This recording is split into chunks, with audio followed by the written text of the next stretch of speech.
psychiatrist. I'm practicing in Mumbai, right? So I do online as well as in clinic consultations, right?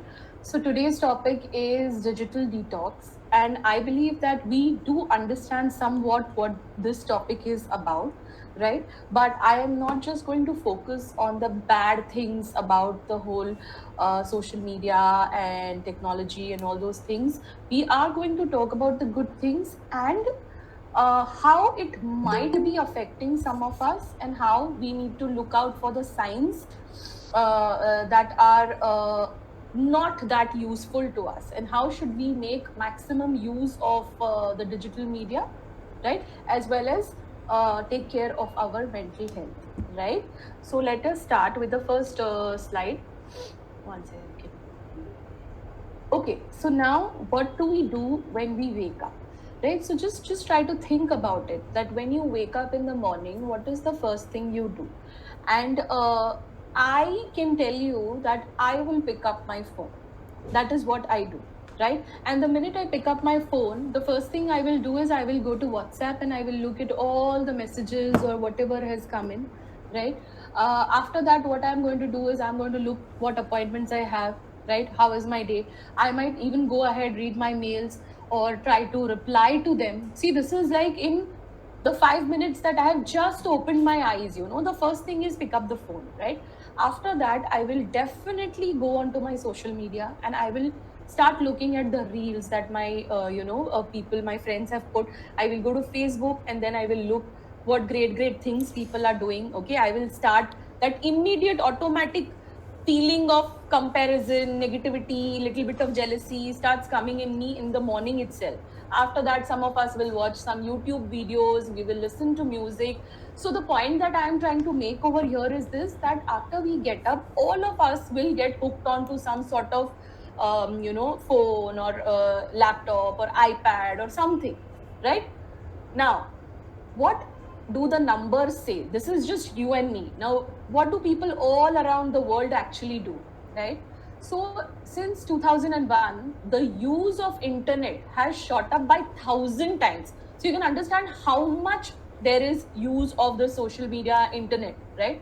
And it's not just surfing, the other things that the internet offers, right, which can get addictive, is what? The internet gaming. A lot of people are very much involved in this internet gaming. There was this game, I can tell you, it was because I had a lot of patience when that game was on. It was called PUBG. I don't know if you guys remember this game, okay? But a lot of kids were playing this PUBG and they were getting attention problems. They were getting very aggressive, and a lot of parents used to come and say that my child has become very different after he started doing that. It is a violent game, I think. Then a lot of people do online gambling, where they put bets, where they lose money. Then pornography is also, if done in excess, can become an addiction, right? Now, moving on, an average person like you and I spend about 6 hours a day using the internet. So you can understand it's a lot, right? 6 hours is a lot. Think about it. If we were not going to sit on the net for 6 hours, maybe we could have used that 6 hours in the day doing something different. But right now, what we are doing is we are looking into our phones, right?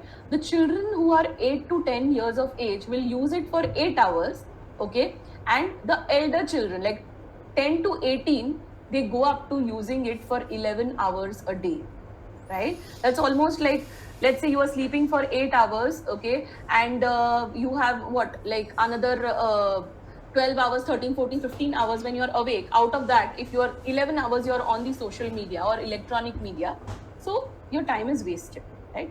Now, there was a survey which said that 59% of the smartphone users, they immediately went and checked a social media platform 5 minutes after waking up, right? From getting out of their bed, right? So this is like what we just said and what we all do, right? Moving on. So now, how dependent are we on the internet, right? Dependence on internet is basically a condition, okay, where individuals, they cannot do any of their daily activities without using this device. All the time the device has to be in the hand.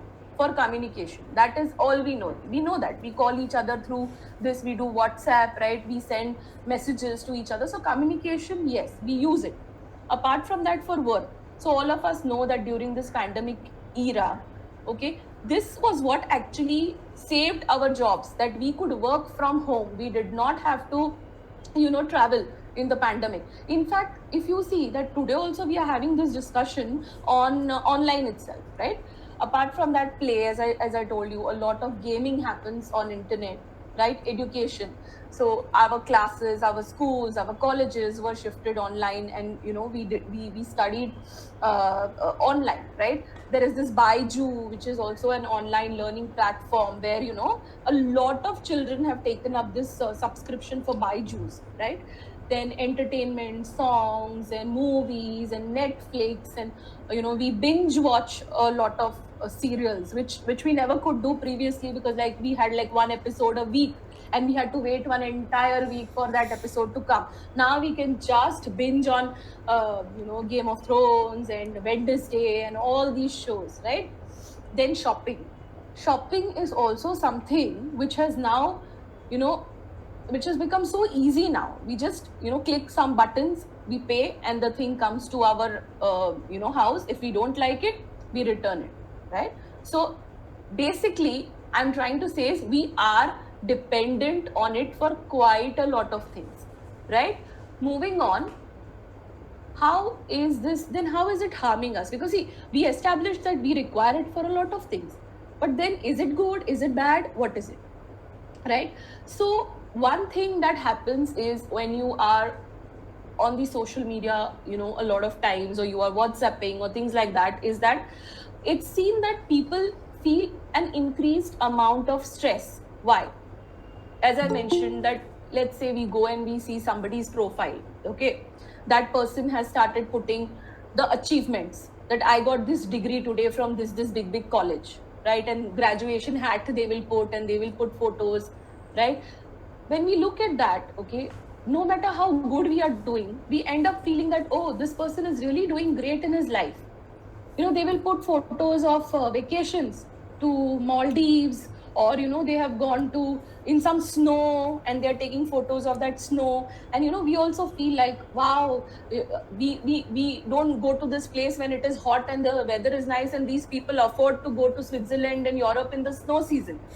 So we automatically start comparing. Then some of our friends will put shifted to or relocated to New Zealand, or some part in USA, and when we feel that, oh wow, this person has got the has shifted to another country, because that thing is very much in our mind, right? Going to other country and working there and buying cars and bungalows there.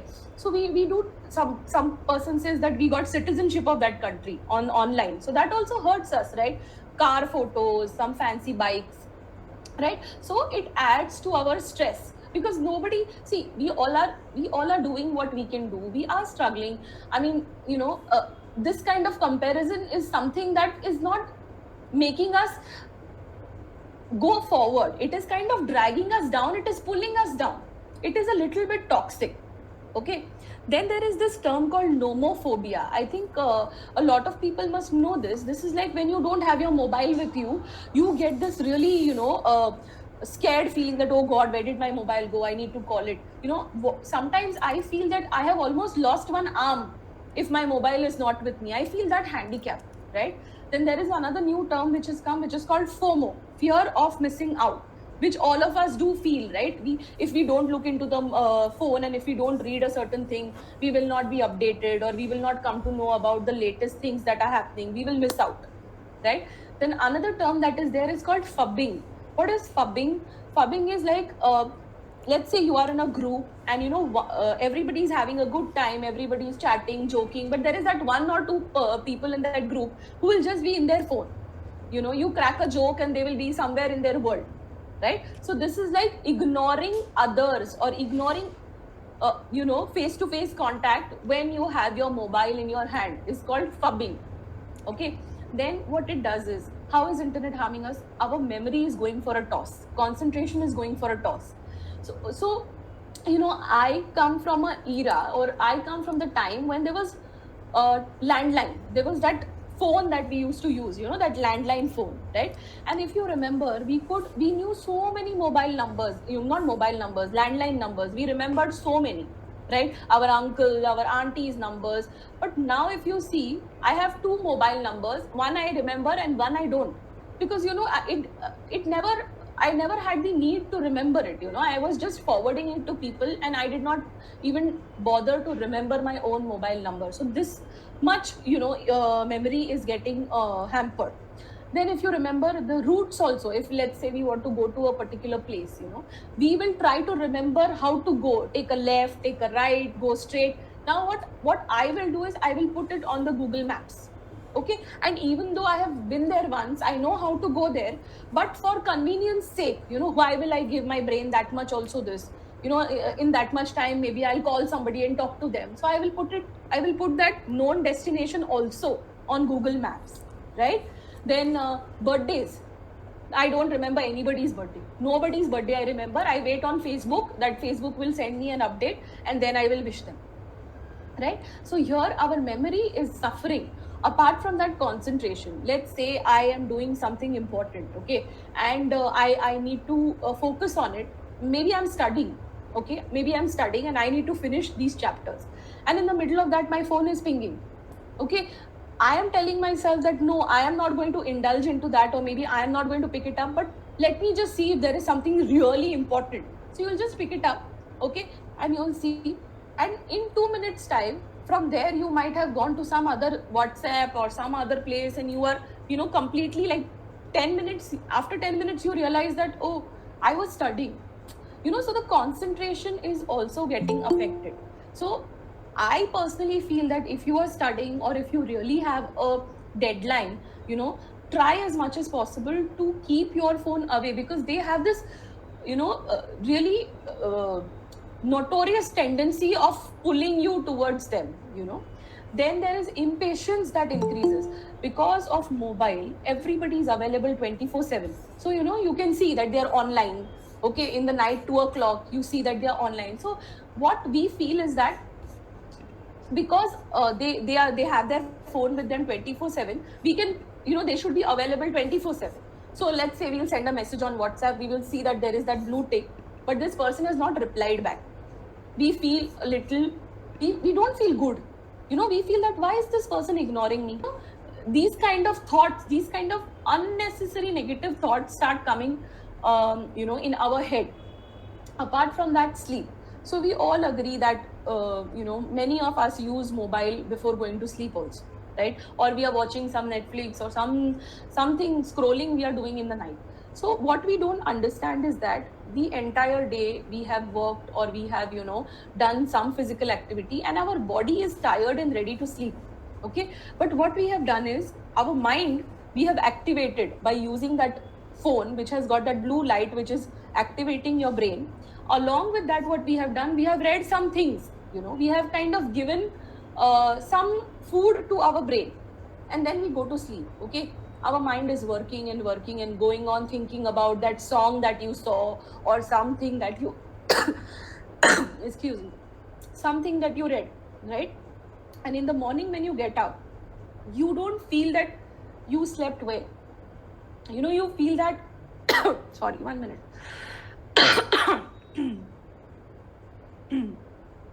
Yeah, so in the morning you feel as if I did not get enough sleep, I was getting nightmares, I was getting bad dreams, okay, I had a lot of things going on in my head in the night time. So basically the sleep, so what I think is, after your dinner, as much as possible, once you go to the bed, try to not keep, for the people who have sleeping problems, especially for those people, I feel that all this light screen, try as much as possible to use it less, because we all know, and it is an established fact, that you require your sleep, right? Then weight gain. Now we all agree that we will get weight gain by sitting in front of the screen. Why? Because there are two reasons. One is sedentary lifestyle, we are sitting, right, and doing all the work on the screen. Second thing what we do is, sometimes while working or while studying on the screen, we will start eating mindlessly.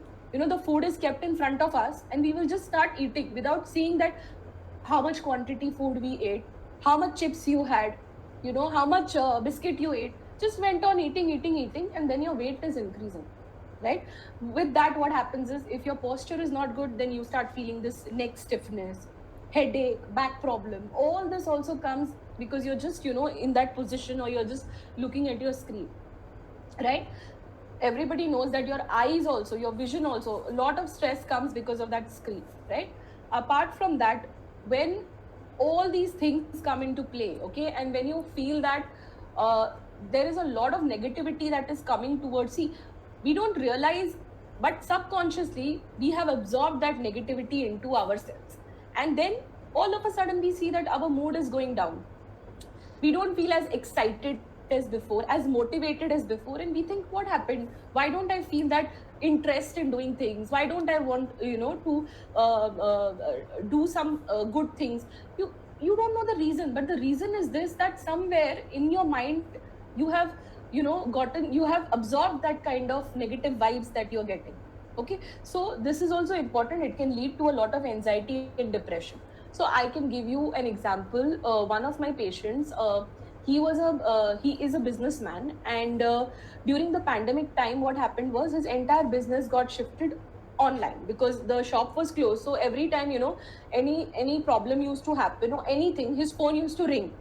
And I think for a long time, the phone, he was just getting bad news after bad news, that this business is closed, or this client has left us. And so, he got so tired of dealing with that phone ringing. He came to me and he told me that, madam, that phone, when it rings or when it vibrates, my anxiety increases, because I have attached a lot of negative feelings to that phone, right? Another patient of mine, 18 years old girl, okay, she is a brilliant student, brilliant 90 plus student, okay, but now she's in a very bad condition because she started comparing herself to the celebrities and to all these people, who are putting these uh, highlights of their life kind of reels, and see, we all know that we will put something online when it is something really out of the ordinary. We are not going to put ordinary things like, me studying, or me going to the market. You don't. You put some good things, right? And that is what the person who's looking at it thinks, that this is your normal life, and they feel my life is not happening enough, right? So because of that, that girl went into a really bad kind of inferiority complex, and she's definitely into depression. And I will say the main reason was the social media. Now we spoke about the bad things. Now my question is internet all bad? Okay, is it really completely wrong? So the answer is no, it's not completely wrong. There are some good things that are there on internet, right?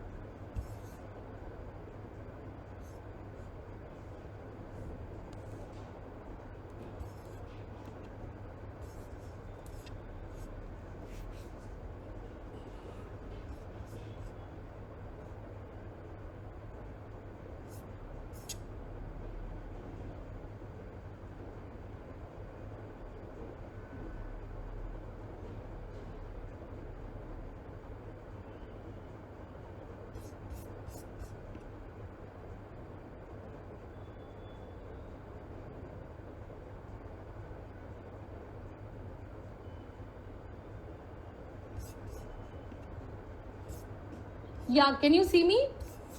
Hello, am I back? Yeah. Yes, ma'am. Yeah, great. So then moving on, quick access to information and research, right? Like now, previously, if we had to find out the capital of Vietnam, we had to, go into some book and we had to read. Now all we have to do is, what is the capital of Vietnam? So you will get so many answers, and on top of that, you will get so many suggestions on how to go to Vietnam, which flights are the, cheapest, and which hotels are the best, and things like that. So there is quick access to information and research, which also helps us, right? Like, let's say we are doing some research on some topic, it is so easy. We don't have to just go through all those books, right? Then apart from that, the banking has become easy. Okay, now you don't have to stand in the line for bank, for paying bills, for shopping. As I told you, online learning is become very easy, right? I can sit over here and I can just apply for some therapy class, and I can learn different therapies by just sitting online. In fact, I can even see patients online. Previously that was not heard of, that how do you show a doctor online, but because of this technology we can, right? Then marketing, advertisements, a lot of marketing happens online, and as we already established, work from home can also happen online. We don't have to even travel to our workplace, and that is a boon in a city like Mumbai, I can say, right? Moving on, 1 minute. Okay, so then what is the problem? Because I said that, okay, there are some bad things, there are some good things, okay, but then what exactly is the problem here? The problem is the control. Okay, so see, what is happening is that the use of this internet or this technology is so much that sometimes we are not able to control it, right? It's like, let's say 1 hour we do it every day, fine, but then from 1 hour we have to go to 2 hours, we have to go to 3 hours, so we are losing that control. Let's say tomorrow I have a deadline to give, but I am so hooked up to that Netflix series that I am not able to switch it on only. I have to study something, but I feel that I'll do it later in the night, later. So you're understanding that everything that we do, okay, we should have a certain amount of control over it. And once we lose that control, it becomes harmful. So anything in moderation is good, okay? But if you're going to go overboard, and if it is going to infringe into your other areas of life, studies, work, your exercise, your health, you're going and meeting your friends in person, then that is a problem. Also, what is the type of content that you're consuming? Is it healthy or toxic? Okay, are you using internet or are you using social media for some use of yours, for some benefit of yours? Are you learning some good information, or you're just comparing yourself and you're listening to some toxic negativity that is coming towards you, or you're listening to some people who are trying to push their agenda, who are trying to push some propaganda, some political talks, and is it kind of affecting you? Okay, so the type of content is also very important. It should be healthy content, right? Then addiction. So why am I talking about addiction is this, that a lot of people say that we do it in control, we have absolute control over ourselves, but like alcohol, okay, even this can cause addiction. In what way? First of all, like I said, that okay, you use it for 1 hour, maybe a person will drink one peg of alcohol on some occasion, okay, fine, we are in control. But as time passes, what starts happening is the use becomes more and more and more, okay, that is increasing. Then what happens is you feel that you have gotten dependent on it, like so dependent that you feel that I have to use it. If I don't use it, then I'm not going to be able to carry out my daily activities. Along with that, what is a sign of addiction is if it is taken away from you, or if you tell yourself that okay, for 1 hour I will not use it, and you feel that restlessness, you feel that irritation, that array, I want my phone, why have you taken? So a lot of small children patient come to me, and their parents tell me that they don't leave the mobile phone. So I said, why? They're like, if we take the mobile phone from their hand, they get so aggressive, they will pick something up and they will throw it on our head. So these are the symptoms that show that okay, because see, how can something become so important that you will become violent for it, you will get so restless for it? That just means that you have gotten dependent on it. So what I am saying is that nobody is saying that don't use it. I am just saying that do a mindful use. How much time are you doing it, and what exactly are you looking at? Because see, in the end, you have to protect your mind. Nobody is going to do it for you. You have to choose wisely. Okay, moving on. Then what is the solution? Okay, we said that it is good.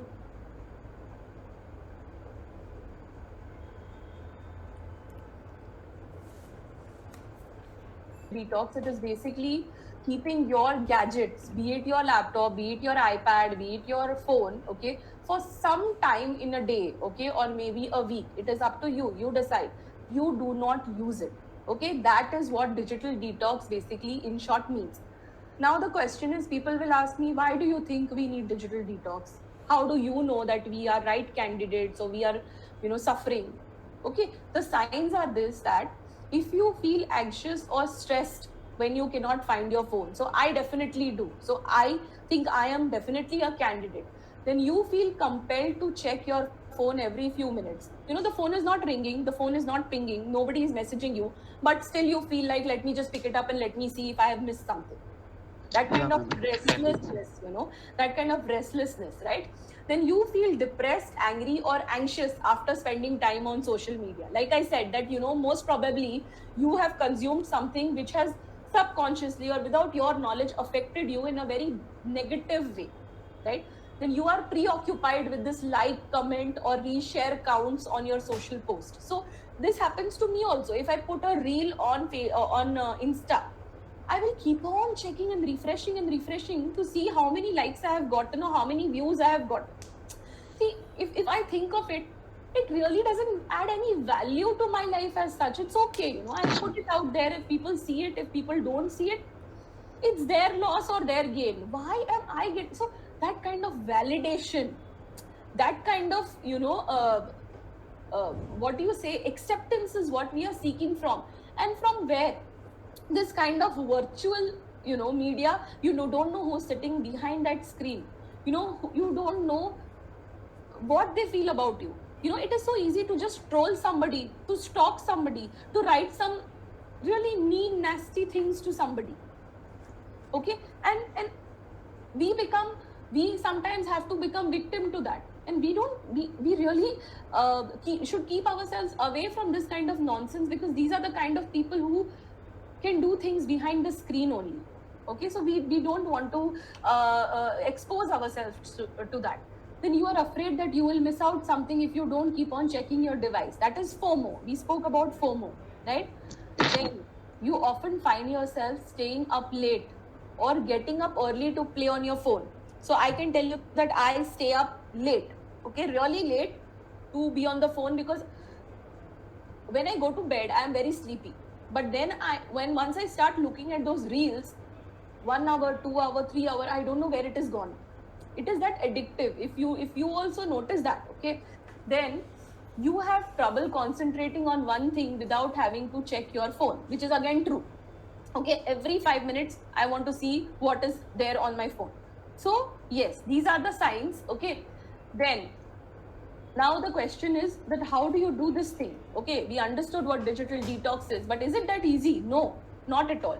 It is really something very difficult, we feel, to do. One day we will say that, okay, this hand I will not use, I will keep it like that, but I cannot stay without my phone or my gadgets, right? Okay, so now we have to start very small and go very slowly. We don't have to rush into things. Okay, so first of all is you become aware. What do I mean by become aware? Is by practicing mindfulness. Now what is mindfulness? Mindfulness is something very simple. You just have to be present in this moment. Okay, not in the past, not in the future. Oh, in the past these bad things happened to me, this, that. No, not in the future, will I get so good marks, will I get to go to America? No, no, no. Mindfulness is what I am doing right now in this moment. So you have to become aware. So when you're using your phone or any sort of media, you have to see how much time are you using it. 1 hour, 2 hour, 3 hour, 4 hour. Because if you see in the phone, I think in the iPhone, you can actually see how much you have used and which apps you have used for how long. So that is the way you can keep a check on yourself. And the other thing is, as I said, time, duration, and the second thing is the content. So you also need to keep in mind, what is it that you keep on seeing very often? Is it healthy or is it not that good for you? Okay, so I will tell you, I had actually deleted Facebook for the longest time. Okay, I was not on Facebook because Facebook was affecting me in a very, very negative way. So I had just deleted Facebook. And I know so many of my patients who don't have Insta or who don't have Facebook, and they are doing great. Okay, now then you set aside a time for digital detox. I'm not saying you should do it like every day or every week, but like, let's say Sunday. Okay, Sunday we don't really have a lot of people calling us or whatever. So Sunday you can say that, okay, from this time to this time I am not going to be using my phone. Okay, another thing, or any other this iPad or laptop. Okay, now the other thing what you can do is you can tell your family members, okay, who are living with you in the same space, that why don't you also do it with me, so that you have that person to spend time with, or you can enjoy some, I can tell you, maybe some chess or maybe some snake and ladder or some board games with that person, so that that Yes, time gets used up. You feel like, oh, I don't even know where that 1 hour or 2 hour went without using. See, the main aim is to regain control, to regain your control over these devices. Okay, then you have to turn off the notifications. Okay, every time that ding ding ding happens, you don't want it. Okay, then no screen after dark. After you have switched off your light, don't get that light, the blue light of the phone in your eyes all the time. Just let that phone stay there, maybe in some other room, no problem. Okay, nothing. See, I am a doctor, so I might get some calls in the night. Okay, but then even then I try to, only the important calls I will try to filter out, and all these other things I will not even bother. Okay, develop hobbies. Now see, everybody like, yeah, everybody keeps on saying the same thing, develop hobby. But when you are doing that detox period, okay, in that time, if you practice some other hobby, your mood also gets uplifted, and you don't become that irritable and angry that, oh, I don't have my phone, I'm just waiting and looking at my watch, when will I get it back. No, you've actually used that time to do something productive, and that will make you, you can just go for a run, and after you are done with that run, the amount of happy hormones that are released, endorphins, you will get that rush, you will feel that adrenaline pumping. So you should use that time to do something. Somebody who's creative can do a nice drawing, a painting, they can use, let their creative juices flow, right? Then another important thing is you should spend face to face time with family and friends. Just call up maybe your friends or maybe your relatives, and tell them that, we'll just come and meet you. We can have some lunch, we can have some coffee, sit in front of them and talk to them. Because see, we human beings are social beings. Okay, even though we think that through the screen we are staying in touch with everybody, the kind of feeling or the closeness or the warmth that a person will receive by sitting in front of that person is very different than through the screen. Okay, so I think we should spend time with our family and friends. So a lot of people will be like, we don't like to go to family functions, what is this wedding and this party and this puja and this and that. See, the point is to socialize. Okay, the point is to develop your social skills, because in the end, no matter how much degrees you have, no matter how much experience you have, your soft skills, your social skills is what is going to take you up, and is what is going to differentiate you from the rest of the crowd.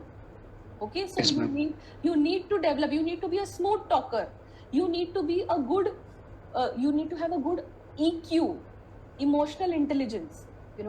IQ we all have, and I'm sure that all of you have great IQs, that is not a problem. But when you talk to a person, you should be able to read that person, understand that person, empathize for that person, feel for that person, and that is where you connect with that person, and that is a good long lasting connection. Okay, then the last thing is, you have to always remember to recharge yourself, and then you should recharge your smartphones. First you recharge your mind, okay, and your body.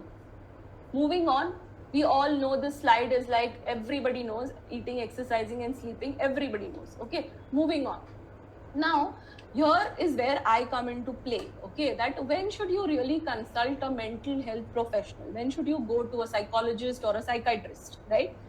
So when you are persistently low, okay, and you feel this kind of restlessness, on the edge, like all the time, it's like you're not calm, you're not composed, you're not like, in a relaxed mode. Always there is something, oh, something is bad is going to happen, oh god, how will I do this, how. So there is this kind of Absolutely. restlessness, right? Anxiety, yes, the word is anxiety. Low mood is sadness or depression, right? This was not there before, but now you have started feeling it really bad. Okay, then if you feel that there is decreased interest in previously pleasurable activities, like previously you loved drawing and now somehow that drawing is not happening only, or let's say previously you loved playing cricket and now you're like, I don't want to go out only, I want to stay by myself, I don't want to look at people's faces also. So that just means that now something has changed, right? You like watching movies, I don't want to go to watch movie, like that.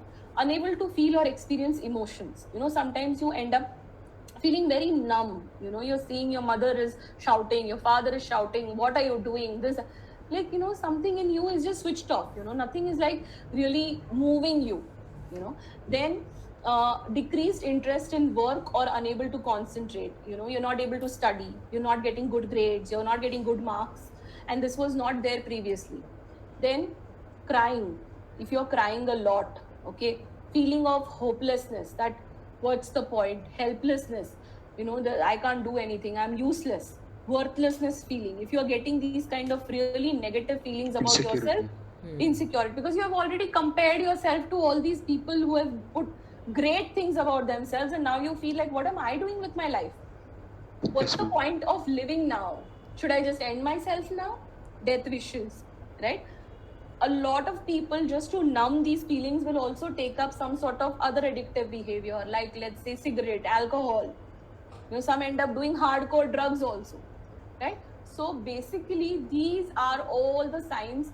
If you are having them, especially if you're having them for more than, let's say, 2 weeks, then definitely you should go and approach a mental health professional. Okay, moving on, I think that we are done with our this thing. Yes, this was the last slide, so we are done with our presentation.